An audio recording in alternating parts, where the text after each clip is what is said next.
talented as Sidney was, he didn't always go with the game plan.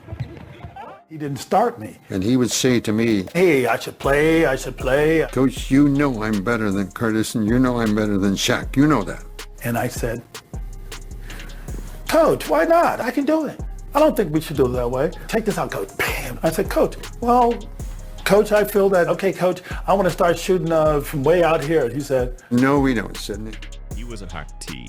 At least that's what Red Auerbach, Jack McCloskey, Jack Ramsay, Bill Walton, and Dave Cowens made brutally clear. Sidney Wicks was a 4-time All-Star. He was Rookie of the Year in 1972. He was a national champion at UCLA under John Wooden. On paper, he should have been a Hall of Famer, but inside NBA locker rooms, something else was happening. 5 basketball legends looked at Sidney Wicks and saw the same thing: a fraud. A team killer, a player whose talent poisoned everything around him, and they weren't afraid to say it. This is how Sidney Wicks got exposed. Give this video some hype if you want to see more stories about the legends who told hard truths. To understand Sidney Wicks, understand the NBA of the mid-1970s. The league was desperate for stars. The old guard was aging. The ABA merger brought chaos. Players prioritized individual scoring over winning. It was an era of empty calories, stats on losing teams. Sidney Wicks became the poster boy. Drafted second by Portland in 1971, Wicks landed in an expansion franchise with no culture and no one to tell him no.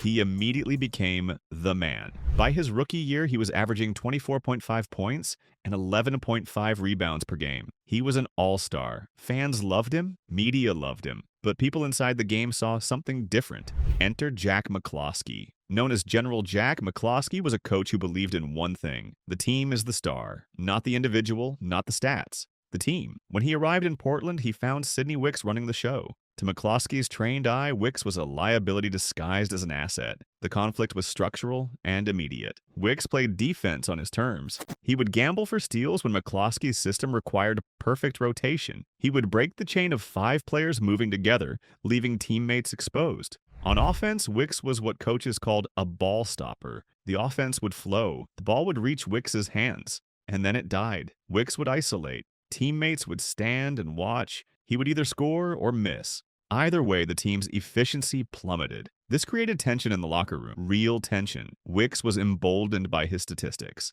He was emboldened by the fan base that was starving for a star. He started to openly challenge McCloskey's authority. And then came the moment that changed everything. In 1973, during a confrontation in the locker room, Wicks made a critical mistake. He looked at McCloskey and said something that revealed how delusional he had become. He said, "I've checked you out and you're nothing but a loser. You've been a loser everywhere you've coached, and I've been a winner everywhere I've played." Wicks was conflating his role on John Wooden's perfect UCLA teams with his own ability to generate wins. He failed to see the obvious truth. In the NBA, he was the variable correlated with losing. McCloskey understood this completely, and his response was devastating. Jack McCloskey said, "All-star? Sidney Wicks an all-star? The only all-star team you could make is the all-dog team." That one sentence destroyed Sidney Wicks's reputation. In the language of 1970s basketball, a dog was the worst thing you could call a player. It didn't mean underdog, it meant a player who lacked heart. A player who dogged it, who took plays off, who played for money instead of pride, who disappeared when the game got hard. McCloskey wasn't attacking Wicks's jump shot. He was attacking his character, and it stuck. McCloskey was the first to say it out loud, but he wouldn't be the last. By 1976, the Portland Trail Blazers had been in existence for 6 years and had never made the playoffs. The Wicks era had produced statistics and nothing else. The franchise hired Dr. Jack Ramsay, a Hall of Fame coach known for his intellectual approach to basketball and his obsession with team chemistry and winning. Ramsay's mandate was clear: build a champion. His first decision was to clean house. When Ramsay evaluated Sidney Wicks, his conclusion was clear: uncoachable. This is death for a player's reputation. It means the ego is so rigid that coaching can't change them. Ramsay detailed specific behaviors that made Wicks incompatible with winning basketball. Ramsay's offense had one principle: the open man is the go-to man. Wicks refused. He viewed possessions as his property. Ramsay's defense required 5 players in synchronized rotation. Wicks had no interest. While he had the athleticism to be a lockdown defender, he had zero interest. Ramsay noted that Wicks would challenge teammates to fights rather than challenge opponents' shots. There was a fight with teammate Maurice Lucas, the team's enforcer. Ramsay realized something crucial. He could not build a culture of selflessness with the ultimate selfish player in the locker room. Something had to give. In September 1976, Ramsay made a move that shocked the league. He traded Sidney Wicks to the New Orleans Jazz. The Jazz were desperate for star power. They had Pete Maravich but no second star. On paper, it made sense for them. In practice, it fell apart immediately. Wicks refused to report to New Orleans without a new contract. He didn't like the move. He didn't want to go. The Jazz VP, Barry Mendelson, quickly had second thoughts about the acquisition. The deal collapsed in embarrassing fashion. Wicks had to go back to Portland. This was huge. Even a desperate franchise like the Jazz, upon closer inspection of the Wicks baggage, decided the headache wasn't worth the scoring. His reputation as a problem was starting to outweigh his reputation as a scorer. So Ramsay did something radical. He traded Sidney Wicks to the Boston Celtics.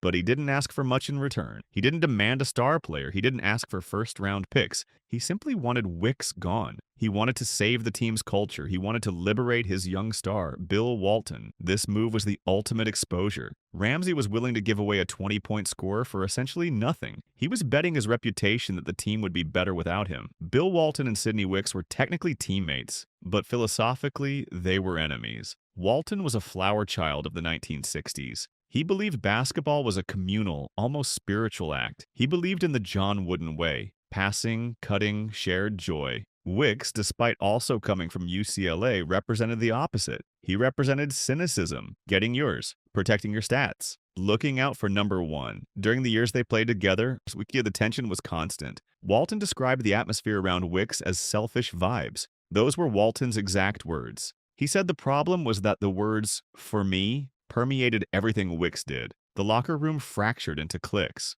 Wicks led the faction that cared about stats and contracts. When Wicks was finally traded away, Walton did something remarkable. He coined a phrase that became basketball doctrine: addition by subtraction. Conventional wisdom said that losing your leading scorer makes you worse. Walton argued the opposite. Removing a black hole makes you infinitely better. Removing a cancer makes the body heal. Walton felt liberated. Without Wicks demanding the ball in the low post, Walton became the hub of the offense. The ball moved, the spacing improved, the offense flowed. The minutes that went to Wicks went to Maurice Lucas, fierce power forward from the ABA. Lucas was everything Wicks was not: tough, unselfish, protective of teammates. The contrast was stark. Then came proof, real, undeniable proof. In the 1976-77 season, the Portland Trail Blazers won the NBA championship. This was not a gradual process. This was not a transition. This was instant transformation. In 1976, with Sidney Wicks, the Blazers finished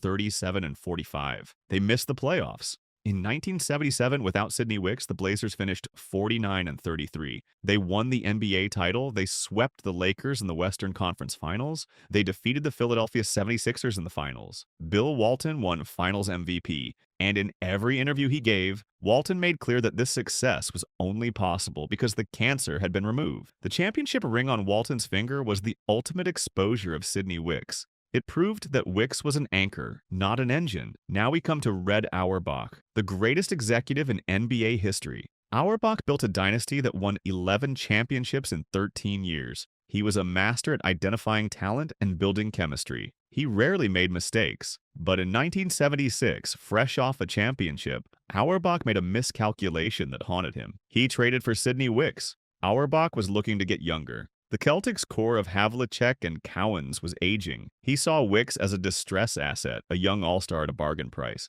He believed Boston's winning culture could absorb him. To make room for Wicks, Auerbach traded away Paul Silas. This was the fatal error. Paul Silas was the heart of the Celtics. He was a non-scorer who averaged double-digit rebounds and did invisible work that wins games. He was beloved by teammates. Auerbach was swapping the ultimate team player for the ultimate individualist. It violated everything he had built. Wicks arrived in Boston and immediately clashed with the culture. He arrived with Curtis Rowe, another selfish acquisition, and the two formed a clique that represented everything the Celtics despised. One of Rowe's teammates summed it up with a quote: "Last time I checked, there weren't any W's and L's in my paycheck." Rowe said it. Wicks embodied it. Wicks chased his scoring average. He chased rebounds that belonged to teammates. He refused to dive on the floor. In Boston Garden, where hustle was sacred, Wicks was a heretic. He made the cover of Sports Illustrated in a Celtics uniform. It was a visual representation of fool's gold. He looked like a superstar. The rot was spreading inside. The 1976-77 season began, and the Celtics were struggling. Wicks was scoring, but the team was disjointed. The defense was leaking because Wicks missed rotations. The joy was gone. 8 games into the season, something unprecedented happened. Dave Cowens quit. Cowens was not an ordinary player. He was the 1973 MVP. He was the soul of the Celtics. He played with maniacal intensity. He played for the love of the game. He played for camaraderie. He played to win. When Wicks arrived, Cowens tried to make it work, but he quickly realized he was sharing the court with a mercenary. 8 games in, Cowens announced an unpaid leave of absence. He told the press he had lost his enthusiasm for the game. He cited personal reasons. But insiders knew the truth. Cowens was disgusted by the selfish play of Wicks and Rowe. He looked around the locker room and saw players who didn't care if they won or lost, as long as they got their numbers. Cowens, who physically sacrificed his body every night, could not stomach the hypocrisy, and he didn't take a paycheck during his absence. This highlighted the sincerity of his protest. He wasn't holding out for money. He was holding out for a culture. He was making a moral statement. This is not acceptable. Without Cowens, the Celtics faltered. He eventually returned later in the season, but the damage was irreversible. The team finished 44-38. They were eliminated in the second round. The dynasty was over. Wicks had accomplished what the Lakers and the Sixers couldn't. He broke the Celtics from the inside. Years later, Red Auerbach was brutally honest about his failure. He admitted in his memoirs that the acquisition of Sidney Wicks was his biggest mistake. He acknowledged that he had underestimated Wicks's toxicity. He realized that talent without character is a liability. The trade destroyed the chemistry of a championship team. It plunged the Celtics into a dark age that only ended with the arrival of Larry Bird in 1979. Now let's look at the evidence. The numbers tell the story. Sidney Wicks's scoring average declined every single season of his career. His rookie year, 24.5 points per game. By year 7, 9.8 points per game. This is not normal. Most star players improve or maintain production during their prime years. Wicks went the opposite direction. This is evidence of a player who was figured out. Once teams realized he wouldn't pass and wouldn't defend, they neutralized him. He refused to adapt his game. The result was diminishing returns. The team records are even more damning. Portland with Wicks in 1976, 37 wins, no playoffs. Portland without Wicks in 1977, 49 wins, NBA champions. That's plus 12 wins and a title. Boston without Wicks in 1976, 54 wins, NBA champions. Boston with Wicks in 1977, 44 wins, second round exit. That's minus 10 wins and loss of title contender status. In the 1976-77 season with Boston, despite adding Wicks's scoring to the roster, the Celtics' offensive rating dropped to 96.5. They ranked 21st out of 22 teams in offense. This proves what Jack Ramsay saw. Wicks scored points, but he killed the team's efficiency. He was a black hole. He eliminated ball movement. He eliminated spacing. He eliminated winning basketball. The 5 exposures are complete. Each legend saw the same problem from a different angle. Jack McCloskey identified the character flaw, the all-dog who lacked the heart to win. Jack Ramsay identified the systemic obstruction, the uncoachable force that had to be removed, a player who refused to pass, defend, or sacrifice. Bill Walton identified the chemical imbalance, the selfish vibes that stifled winning, whose absence immediately led to a championship. Dave Cowens identified the spiritual drain, the team killer, whose presence was so toxic that an MVP walked away. Red Auerbach identified the strategic error, the biggest mistake of his career, trading away character for talent. Sidney Wicks didn't fail because he lacked talent. He had skill, he was athletic, he could score, he was physically gifted. But he failed because he rejected basketball's fundamental tenets. He rejected passing, he rejected sacrifice, he rejected winning, he rejected his teammates. His legacy is not defined by his 4 all-star selections. It's defined by the championship ring Bill Walton won immediately after Wicks left. It's defined by the 30 games Dave Cowens sat out rather than play alongside him. It's defined by the franchise that traded him for nothing, absolutely nothing, just to remove the infection. Sidney Wicks stands exposed as the ultimate hollow star. All shine, no substance, all numbers, no wins, all about him, not about the team. The 5 legends who took him on didn't mince words. They called him out. They removed him, and they won with championships. That's the real story of Sidney Wicks, not the all-star selections. Not the rookie of the year, but the 5 basketball geniuses who saw through the illusion and had the courage to say so.